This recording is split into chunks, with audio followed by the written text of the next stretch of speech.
Thank you so much, Molly, and welcome to everyone to this webinar. I'm so excited about it. Utilizing abstract nature imagery in healthcare settings. We're very excited that we're hosting as our speaker today, Center Senior Fellow Craig Blacklock, who will be sharing his presentation. The environment, which includes nature, is one of the 6 dimensions of well-being identified in the Bakken Center's well-being model.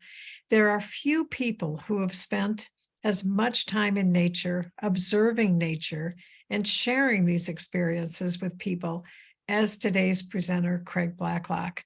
Nature can play an important part in healthcare settings and can also be a powerful tool when exploring topics such as mindfulness and meditation. In today's webinar, Craig will discuss and show examples from his nearly 50-year journey in sharing our nature world through his photographs and how they've been utilized in healing spaces. Since 1976, Craig has built a distinguished career as an internationally recognized fine art landscape photographer.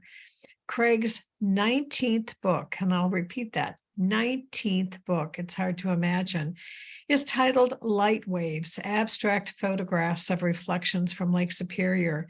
It was recently released, and like many of his other books, has already won several regional and international awards. His photos have been shown in more than 35 solo exhibitions, most recently at the Palm Beach Photographic Center.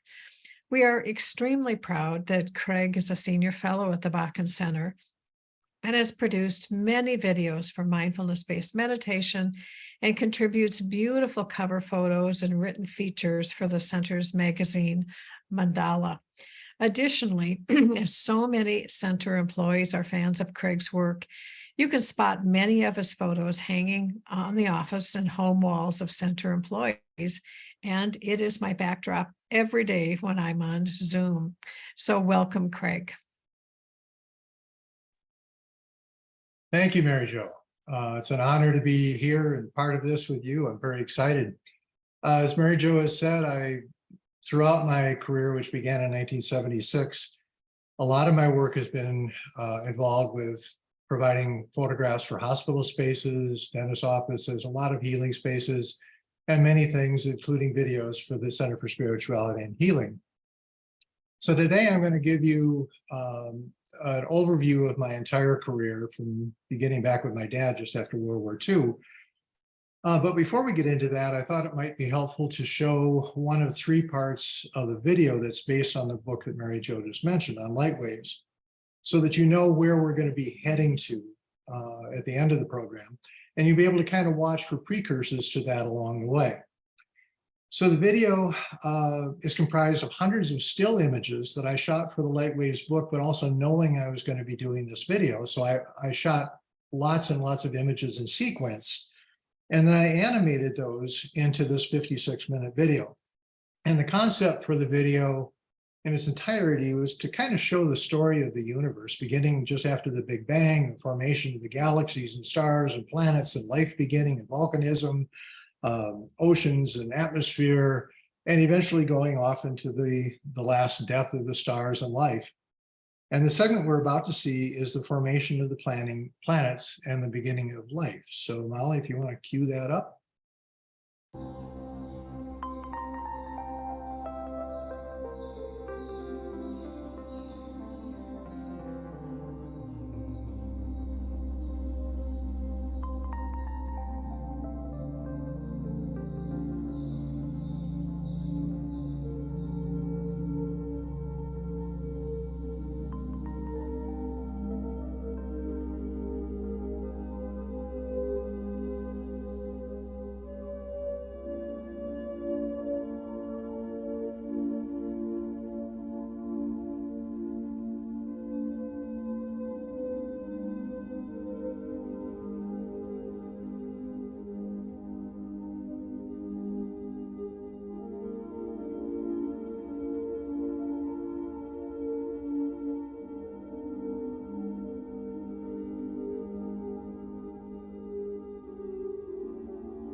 Okay, so those were all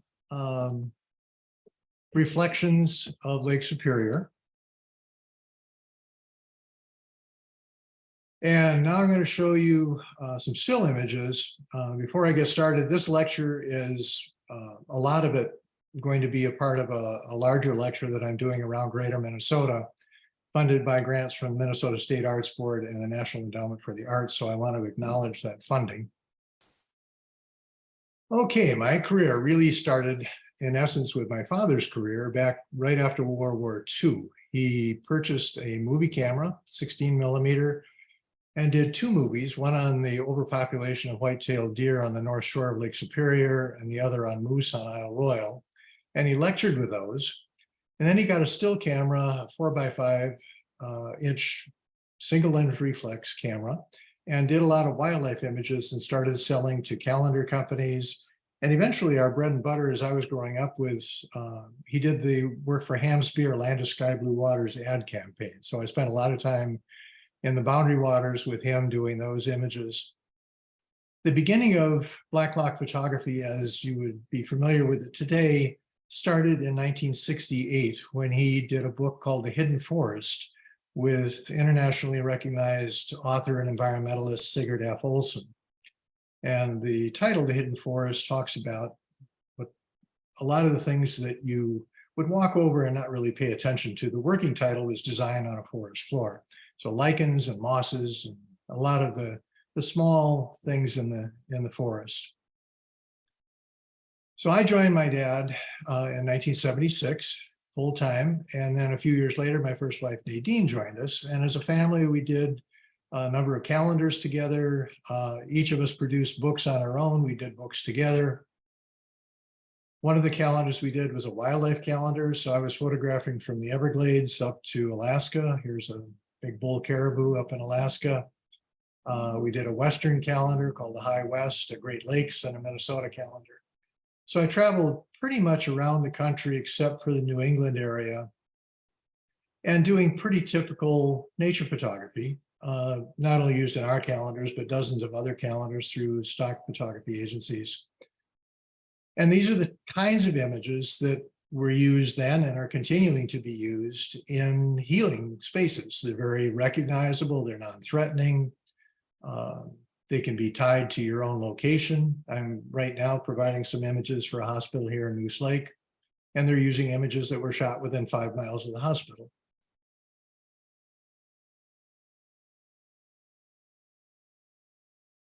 So typically they're very soothing, non-threatening, recognizable imagery. My second book was on the Black Hills and Badlands, and I've returned since then to photograph a couple of times.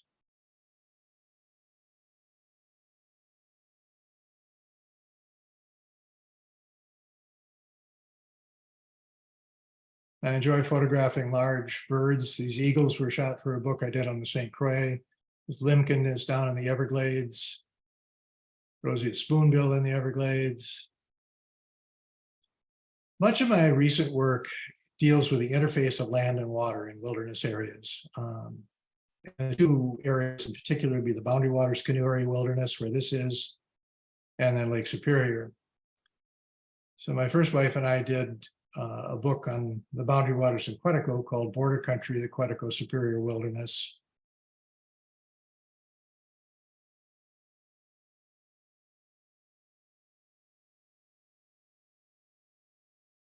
And most of those were shot on 4x5 inch film. I used a big view camera for my first 30 years of my career.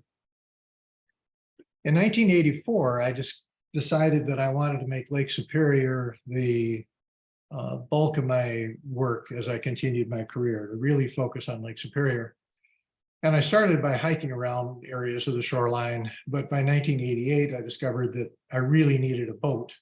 And I debated about what kind of boat to get. Kayaking was just getting started to be known on the Great Lakes at that point. And in 1988, I bought this sea kayak made in Winona. It's a Winona Sea Otter. And the beauty of the kayaks is you can paddle in big waves. It's light enough that you can haul it out on just about any beach. You don't have to worry about running out of gas. Can carry 3 weeks of food and film for me. Here's my home away from home. That's on the Slate Islands this last summer. And you can see how much gear that I've pulled out of my kayak. That's in Puckasaw National Park last summer. So now I'm going to take you on a circumnavigation visual one. I did circumnavigate the lake in my kayak in 1991. It was a 1,200-mile, 100-day trip. And we're going to take basically the same route beginning in Split Rock State Park on the Minnesota shoreline. So we're going clockwise. Here's Palisade Head. About 5 years ago, I started working with drones. And just like using a wide angle lens or a telephoto or getting a very low perspective or high perspective, getting the even higher perspective, a drone, nothing like a 400-foot high tripod, gives you impact because you're not used to seeing the world from this perspective.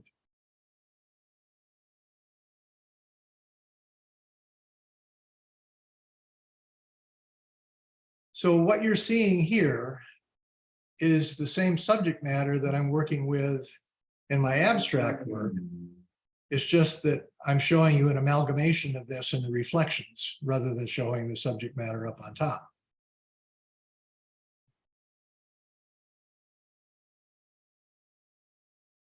This is the December picture in the Lake Superior calendar for 2024, which we just got delivered this morning.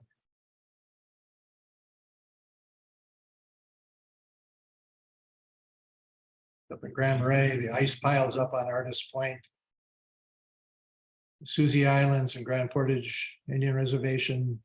Those are the Susies in the background. That's the last Minnesota land formation before you get into Canada. And off in the background there you see Isle Royale.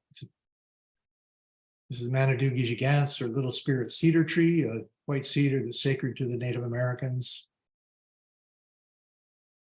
Now we've jumped out to Isle Royale National Park in Michigan. It's a very long, about 50-mile long island with lots of little islands off of it, stretching southwest to northeast.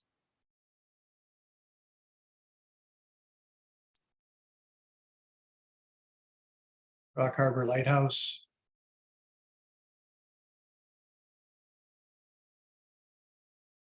I was last there in 2021, and there are a lot of wildfires caused, or at least exacerbated by climate change, just like we're having this summer. And the sun was this just beautiful garnet red way after sunrise. Gorgeous sunrises, but really a tremendously terrifying omen of things to come. This is fog, not smoke.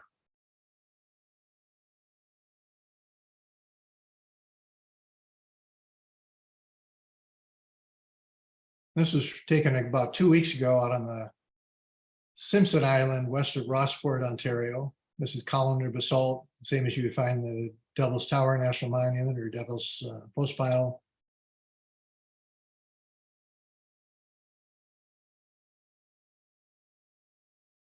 Battle Island off of Rossport, Ontario. So pretty much straight northern part of the lake. High Island off of Thunder Bay. Slate Island Lighthouse,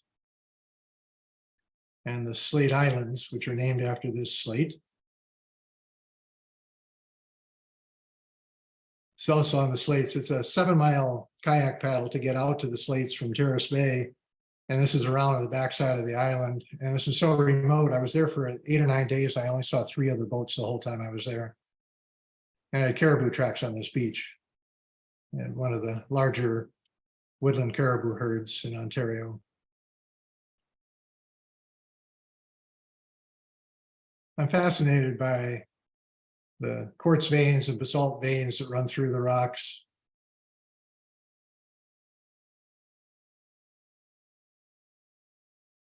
This island, Foster Island, it's a fairly small island, but I love it as the glacial striations in the rock. You can just see clearly where rocks were dragged across. And even though it was 10,000 years ago, it looked like it happened last week. They're very crisp lines where the glaciers drag the rocks over them, bedrock. This is Lake Superior Provincial Park, Puckasaw National Park. Now we're moving around the eastern shore of Lake Superior, still in Canada.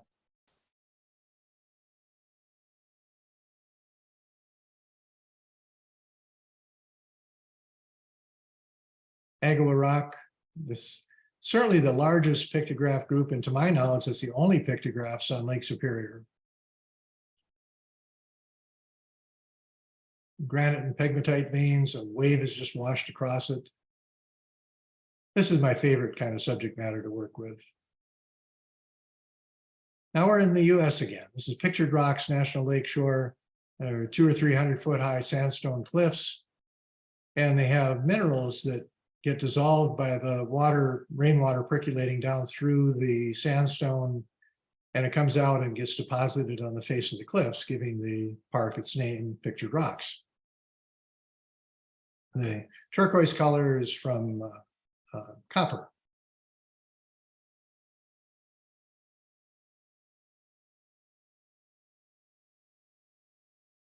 So if you look at this picture or this picture at the bottom, if you cropped all of the land elements off, that's what I'm working with my light waves photographs. Simply extracting down, cropping down to the point where it's out of context of the rest of the image, and yet it's still very real.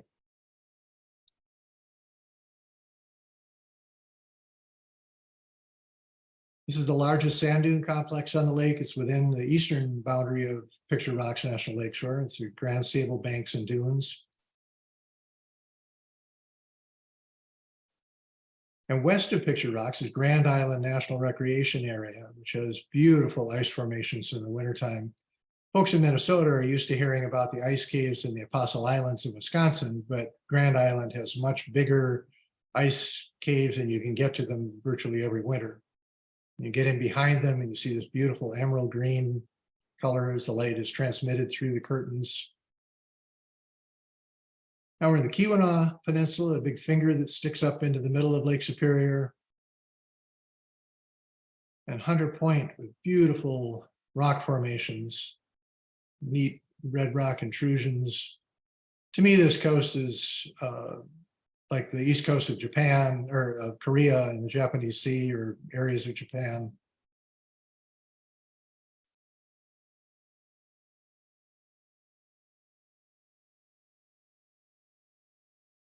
And finally, the Apostle Islands National Lakeshore. It's part of our national park system in Wisconsin. And these are named after the Devil's Rock Formation. So you have a hard layer of sandstone underlaid by a soft layer, and the wave action undercuts that soft layer, creating this labyrinth of caves that you can kayak through, and arches. This arch fell in a couple of years ago. I've known at least 4 or 5 arches that have fallen down that I photographed that are no longer there.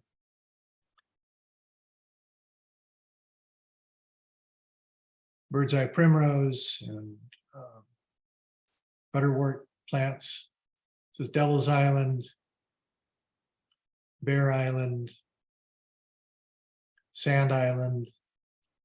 The background columns here are no longer in existence. They got washed out about 2 years ago.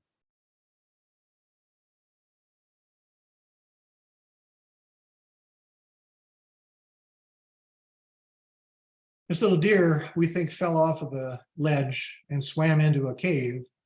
And then it was looking out at the horizon line, out to infinity, with no incentive to paddle out there. So it just stayed there. And after a day or two, we decided that we needed to go rescue it. So I caught it. We put a climbing rope around its neck and towed it to a beach and let it go, and it scrambled up the bank to safety. So that was its view, looking out into the horizon line. So when I finished a large book called The Lake Superior Images, and which came out in 1993, I was trying to decide what I wanted to do. I felt like I pretty much said what I could about what the lake looked like, at least at that time with a 4x5 view camera. And I wanted to show what it felt like to be in that environment, the texture of the rock, the coolness of the water. And I turned to introducing the figure into the landscape and worked with one model who, after the death of my first wife, Nadine, eventually became my wife. We worked for quite a number of years. finished the photography in 2001. So we paddled around most of the Lake Superior, out to the Slate Islands, and Buckasaw National Park. Here we are on Foster Island with those beautiful glacial striations, and the ice caves and the Apostle Islands. We worked down to 12 degrees. She's quite a trooper. And we had exhibits at the Tweed Museum of Art, Minnesota Center for Photography, and the Minnesota Marine Art Museum. So while Honey and I were paddling out, Honey is my wife, to the Slate Islands, a 7-mile crossing, we got caught in a rainstorm. We couldn't see land in either direction. And I posed the question, what it would be like to do a book of just water and sky with no land? And thought more and more about it, thought about other artists, and Mark Rothko came to mind with his color field paintings. And this is an example of true abstraction. There's nothing here other than 2 blocks. I might see a horizon line there because I'm referencing the horizon all the time. Most people would simply see 2 squares or 2 rectangles. Here's George Morrison. Again, a lot of people would simply look at this as 2 areas of different color. This is definitely from his Horizon Line series. George grew up in Grand Portage, he's Native American, and used Lake Superior as a reference. And here are some of my horizon images from the book, very much like the color field paintings. But while a lot of the people that enjoy these images wouldn't necessarily enjoy a Mark Rothko image because they get caught up on what is it. Here they know it's a photograph of water and sky, but yet they can enjoy it for the same reasons that somebody would enjoy a Mark Rothko piece. They just don't get hung up on it being an abstract. In 2014, I was badly burned and I took 3 years off of Lake Superior where the water was cold. I had skin grafts in my hands, and a friend suggested that I should turn to the warmer water of the St. Croix River, and I did. So for the next 2.5 years, I was photographing the St. Croix, and the book came out in time for the 2018 50th anniversary of the signing of the Wild and Scenic Rivers Act. We had a traveling exhibition here just at the Minnesota Marine Art Museum. And Walter Mondale, who was a senator 50 years ago, co-sponsored the legislation that established the Wild and Scenic Rivers Act, protecting these rivers and making them part of our national park system. And Walter wrote the introduction to the book, and he signed 120 copies of our signature edition of the book. So now we come to what I'm really wanting to talk about today, and that's my more recent abstract work from the Light Waves abstract photographs and reflections from Lake Superior. So this was my pandemic project. And like a lot of people, along with most artists, I spent some time figuring out what I wanted to say once we reemerged. My world had been changed not only by the pandemic, but by the tremendous ramifications of population growth. When I was a kid, there were already 3 billion people on the planet that can only sustain 2 billion. We're now over 8 billion. And the ramifications of this are climate change, species extinctions, mass human migration. And for me, the fact that many of the wild places that I used to photograph have now been turned into housing developments. So the earth is out of balance. And I think we all find that disorienting. And I wanted to continue to photograph Lake Superior. I wanted my images to remain beautiful while acknowledging these feelings. And I settled on photographing reflections, which is sort of like seeing yourself in a funhouse mirror. It's still real, but they reflect an altered reality. And I came up with this artist statement. Light waves is an artistic response to the shattering of Earth's ecosystems at the dawn of the Anthropocene epoch, simultaneously acknowledging changes and loss while also revealing the beauty remaining to be discovered within the shards, providing a place of refuge. Technically, this was the most difficult thing I've ever done. I had to come up with 2 hybrid camera systems. Here I'm mounting a 35 digital camera on a 4x5 view camera with a 300mm lens, which gave me a high magnification, but the ability to tilt the front lens, changing my plane of focus to follow the water. And I also used a very long tilt shift lens from the kayak. And about half of the images are done from land and half from the kayak. So there are 2 direct ancestors to this Light Waves project. The first is Alfred Stieglitz. A century ago, Alfred Stieglitz turned his Graflex camera skyward, freeing the images of clouds from the contextualizing anchor of land, creating his equivalence series, which many cite as the first abstract photographs. The subject matter was wind-driven patterns in the atmosphere. And here you see a few of those. And you notice that a couple of them have been turned sideways, which is something he did to sort of prove the point that it wasn't about subject matter, it was about his sense of design. Photography historian Sarah Greenbow points out that Stieglitz was destabilizing your relationship with nature in order to have you think less about nature, not to deny that it's a photograph of a cloud, but to think more about the feeling that the cloud formation evokes. And here's one of my light waves images. It's certainly following the same feeling, and I'm photographing light wave or wind-driven patterns in water, which are often very, very similar to patterns I see in the sky. 40 years after Stieglitz, Wynne Bullock created his equivalence, or his color light abstractions with sweeping patterns reminiscent of Stieglitz's equivalence, but imbued with intense color. Bullock's subject matter was light, transmitted, refracted, and reflected through and from fractured glass and other materials in the studio. And Bullock wrote, light in its own right, as in light pictures, gives to photography the wonderful plasticity that paint gives to painting without the loss of the unmatched reality of straight photography. And I think that last point is really important in what I'm trying to get across, that if people realize this is something that's real, it's a straight photograph, they accept it more readily than they might an abstract painting, and certainly more readily than they would a computer-generated piece of abstract art. So we're getting into now my light waves images. And you can see that I'm creating a fusion between the wind-driven patterns of Stieglitz and the color intensity of Bullock. This is a photograph of sunset from about half a mile out in Lake Superior during the smoky skies of 2021 in about foot-high waves.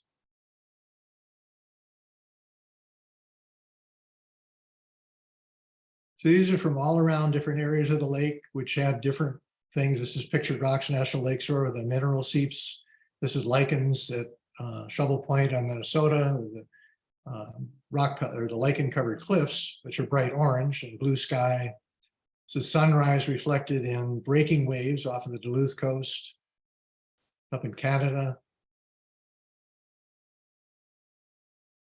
So many of the images are simply variations in the light intensity in the sky. But images like this are mostly land. This is reflecting, I was out in my kayak looking back at a cliff covered with ice and snow at Gooseberry Falls State Park. The white is the snow and ice. The green is from white cedar trees. The little blue in the lower right is from sky, and the black is from basalt.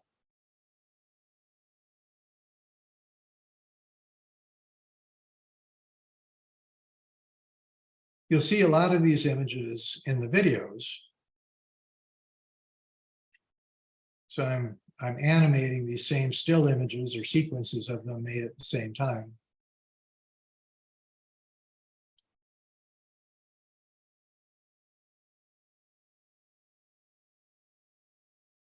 This is one of my favorite images. This was after sunset, just the kind of dull blue-gray sky, and there was a dark rock behind, or in the distance. It's the reflections created this blue and black combination. Here I'm underneath a sea cave looking out. There's about a 6-inch chop, and just created these marvelous patterns. And this is a long exposure of sun sparkles just before sunset. It's about a half second or a full second exposure. And this has become the basis for what I'm now doing in a series called Light Waves Squared. This is my exhibition at the museum at the Palm Beach Photographic Center from the Light Waves book. So with my Light Waves Squared, there are several artists that are currently influencing my work. Again, going back a long ways to Laszlo Moholy-Nagy, who did photograms and came up with light contraptions that refracted and reflected light onto the wall. So there are really two pieces of art here. There's the contraption itself, and then the visual projection onto the wall. And he would also photograph things put onto light boxes. Man Ray did photograms, which he dubbed rayographs. And I'm playing with a lot of the same patterns as these two fellows in my light waves images. Then Aaron Siskine has been an inspiration to me throughout my career. He specialized in doing abstracts by getting very, very close up on flat surfaces, whether it's peeling paint or tar paper that's ripping off of a wall. Here's a sign that's obviously been turned on its side, so the letter R becomes an abstract shape. And here's one of my images following the same kind of design principles. Yves Tanguy, French surrealist, is playing with these weird isolated shapes within a large landscape, sort of man-made, but also organic shapes. And here's one of my more recent pieces. And then we return to George Morrison and the use of very similar shapes. And I'm pretty sure George got these shapes not by looking at Tanguy's work, but pieces of bark off of red pine trees, which have these kind of jigsaw shapes. And here George is keeping the horizon line. So he's keeping the Lake Superior influence going. And a wooden piece of his. It's interesting, my father-in-law, Honey's dad, did a lot of the construction of George's wood pieces. So George would design them and David would actually carry it out. And here's one of my recent lightwave squared pieces.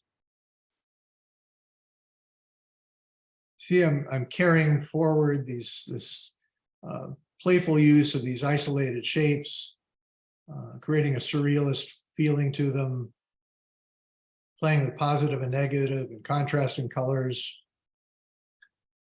With the squares, I'm calling this encroachment, introducing the geometric patterns of man, altering the natural forms of nature.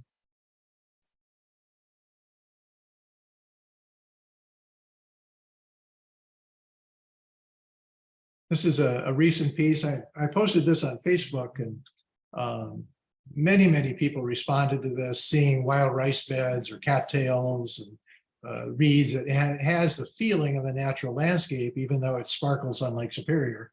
And I inverted the colors. It's a combination of two images. And I rotated one image onto its side.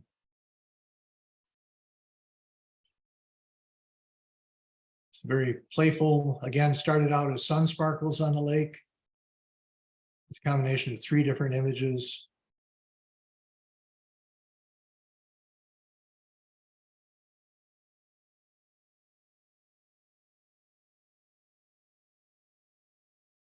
So even these are very abstract, once people realize that these started out as sparkles of sunshine on the lake, they're really intrigued by them. So here's the traditional use of my work in hospitals. A little wild oat plant here. But what if we did that? Or replaced a picture on the St. Croix River with a reflection of a cliff and sky from Split Rock Lighthouse State Park. Or a bridge on the Kettle River with this image. It's still real.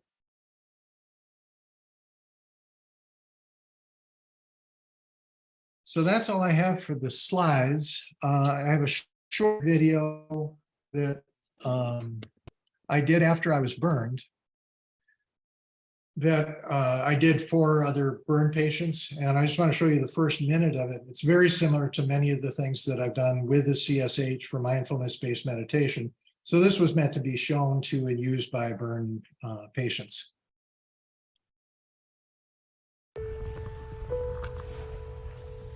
Take a few moments to simply sit here on this beautiful beach, letting your body synchronize with the rhythms of the waves. Become aware of your breathing. Slow it down, in and out, like the waves rising up over the rock, then slipping back. Concentrate on each breath, on each wave. Notice the differences in the waves. the rhythms and patterns within the sounds and the swirling water. Notice how clean and pure the water is. Imagine reaching in and letting the waves wash over your skin. It's cool, soothing to the touch, neither too cold nor hot. It makes your skin feel wonderful. How good it will feel to slide over the smooth rock and into the comforting embrace of the gently cleansing water.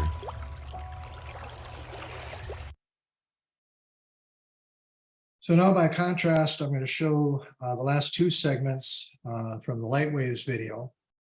The most common reaction I get when I show people these videos in my gallery is the talk about them being otherworldly, and then the comment that this is what I want to see when I'm in the hospital. That almost everybody brings that up, that I'd love to see this imagery in a healthcare setting. So this next segment is the formation of life. Planets are sort of like where we're at now in the full-fledged life on Earth. And then the last segment we're going to be seeing is the energy going away and the death of the universe. So we can just play these one after the other, Moni.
So the video was produced in 4K. When I'm viewing it on my screen here, it looks a little pixelated, but rest assured it's good quality. So hopefully most of you are seeing it in good quality. It's just a bandwidth thing of my computer here. The video is a limited edition of 9. I will be probably working on other similar videos that might be broader availability. We have a local hospital here that's pretty sure they're going to get one of those copies. So I'd love to open it up now back to you, Mary Jo, and any questions that people have.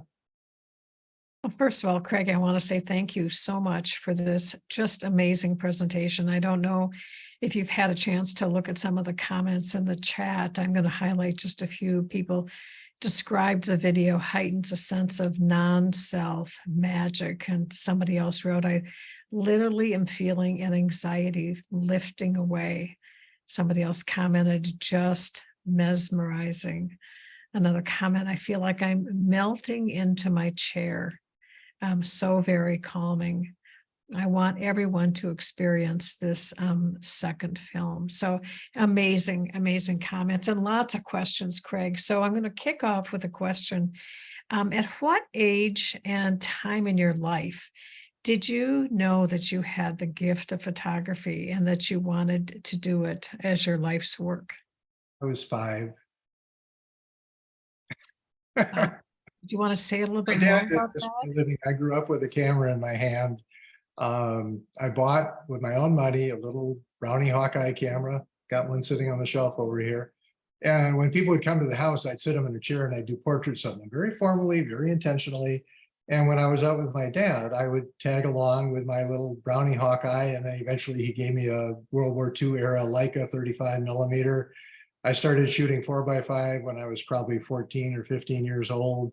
I sold my first image to Time Life for one of their Time Life book series when I was, I think, 16. So it was early on. I also had a career as a potter. I knew it was going to take a long time to build up my photography files to the point where I could make a living from those. So I was doing both pottery and photography in my early artistic career. So somebody else asked Craig, which of your photos seems to resonate most with people? Is there a location or is there a specific photo that you found seems to move everyone? It varies tremendously, but there's one hanging on the wall behind me that's of rocks at Tetigooch State Park, big boulders about this size, underwater, very colorful, with waves creating an impressionist feeling of them. And it's in a panoramic format. And a lot of people comment on that and how it makes them feel. Unfortunately, you can't be photographed anymore. I was just back there this year, and because of climate change, those rocks are now covered up with algae. So what used to be this beautiful underwater, colorful pattern is now brown. Wow, I'm so sad to hear that. I'm going to combine 2 questions. Somebody offered a comment, and then there's kind of a follow-up question. Somebody said, just offering an observation, these light wave images seemingly invite more interactivity with the images, even more so than traditional landscapes. And then somebody else said, what kind of feedback are you hearing from organizations that have posted your photos, and how are patients responding? So do you have any response to some of this new work you're doing? It's harder to get people to open the book and enter into it. It's easier if I set them down in front of the video. People are kind of put off by the whole concept of abstracts, but once they get into it, they're fascinated by it. So you have to get them through the door and looking at things. And once they understand that what they're looking at really is real photographs of real reflections on Lake Superior, they're just amazed at the variety of things they're seeing, the beauty that is there. And I'm still in awe of what I found. I've been paddling over this for 50 years, and I haven't really seen it until the last 3 years. So it's mind-boggling to me. And then to be able to transform those still images into the motion using software that is incredible, designed by people that know so much, to be able to allow me to produce what you just saw it's thrilling for me to be able to do it. As far as feedback, I don't get a lot. It's sort of once things go up on a hospital wall, most of my work goes through art consultants, so I don't even know necessarily which hospital they're ending up in. Mary Jo, you would probably get more feedback than I do on things. Mhm. Well, there really is good research, Craig, and I think hospitals are recognizing it more and more that nature is healing. So, hospitals are starting to incorporate not only colors of nature, textures, forms, but images that come from nature. Have been found to be incredibly powerful. And there's really interesting research that shows, for example, that if people view scenes of nature, they perceive pain less, they require less pain medication. One study even found they got out of a critical care environment quicker. And so they're really, I would almost say there's no doubt that there's a connection between, nature, art, and healing. I think what's going to be really interesting is that a lot of the research on photography has focused on scenes of nature rather than abstract. And I think by the many comments you're seeing in the chat, I think people are really resonating positively to these abstract images. And so that's going to be a whole nother area, I think, of research to explore. What's the power of drawing people into those kinds of images as well? Somebody asked a question, Craig, and maybe you can even answer this intuitively. Why do you think abstract art is helpful for healing? And maybe even from your own experience. I think that we've gotten used to looking at straight nature photography, and it's lost some of its impact in hospital settings. I mean, you saw the last few images where I replaced a nature image with a nature abstract image, and there's an intrigue with the abstract ones that isn't there. We've all seen a flower, we've all seen a deer, we've all seen waves on Lake Superior, trees. It's beautiful, but they're comfortable. Where these are a little bit more challenging, but I think they're mesmerizing. They draw you in, and it would be sort of like looking at Northern Lights, that you're not sure what's coming, but you're really anticipating what's coming, and it's magical and you get excited about it, as opposed to just driving down the freeway and seeing a pretty forest off to the side. Mm-hmm. Yeah. So this next question is interesting. You mentioned how these photographs represent tranquility, which is fitting for the clients of hospitals and other healing spaces. What is your experience with photographing nature when it's in crisis or suffering? The photograph of the neon pink sun during the wildfire haze perhaps romanticizes the climate change crisis, or perhaps not. But that one image I saw captured of nature in crisis, yet it doesn't invoke crisis. It's hard for me to travel to a lot of the places just because they're overcrowded. I just got done doing a trip up Minnesota's North Shore, and the images that you see are going to be tranquil and beautiful, and you think that I'm out there by myself. But there was bumper to bumper traffic, and I couldn't get a reservation in the state park campground. The ramifications of simply too many people for the amount of space that we have. There's no longer available green space to accommodate our population. That's what's hardest for me, the stress that comes with simply being overcrowded. And then seeing the things like the algae on the rocks or the smoke in the sky. I didn't do many photographs last week because I had a lot of smoky haze in the sky. It made great sunrises, but then it looked pretty blah the rest of the day. So I'm very concerned for the planet. I have one daughter who's now 22. That next generation is going to be seeing things happen a lot faster than our generation saw it, and it's going to be tough. So I think that being able to provide a place of refuge through images like this, through videos like this, is really important, because you need a place to get recentered. And we've traditionally turned to going for a walk in the woods to do that. But if the walk in the woods is 2 hours away and you get there and it's filled with people, that's stressful too. Right, right. It strikes me, Craig, that it could be incredibly powerful showing the images of how those rocks used to look and how they look now, covered with algae. In terms of, in I would terms have of, photographed, I didn't have the right lighting, otherwise I would, and I do plan on doing that and putting it in my gallery as a side-by-side comment. yeah.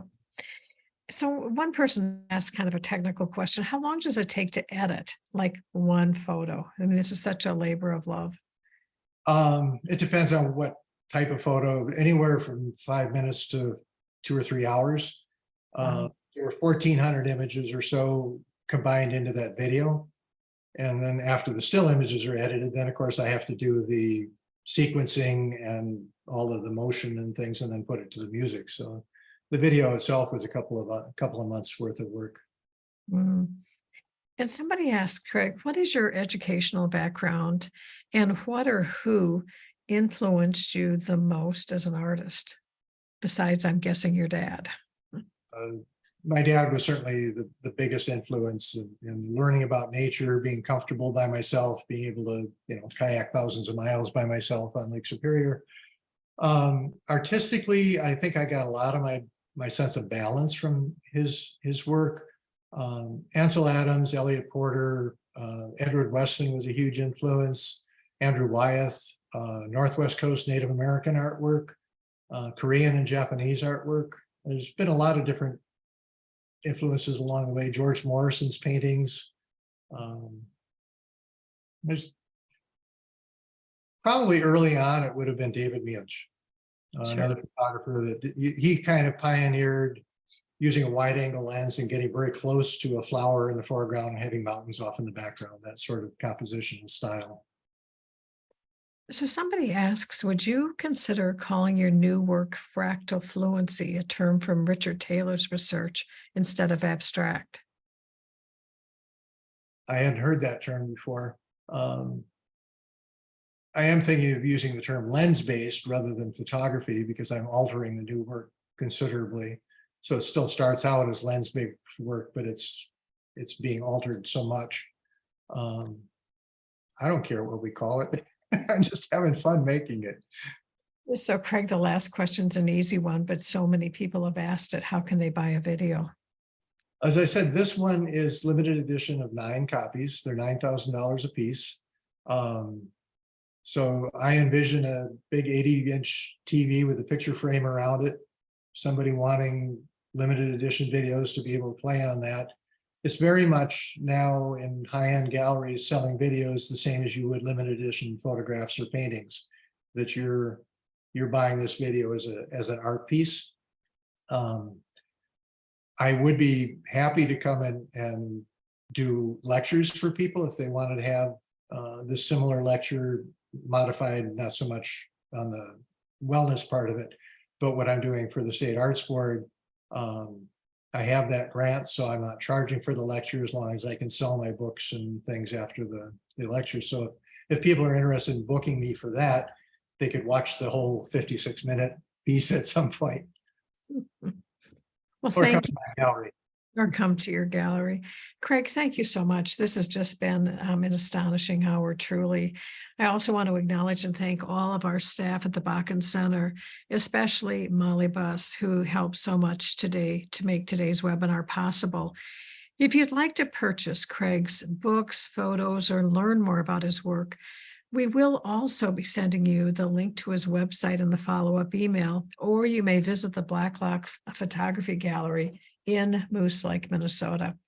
Thank you all so much for being with us today. And Craig, I do hope you get a chance to read all the wonderful comments that are. Thank you, everybody. Thank you, Mary Jo.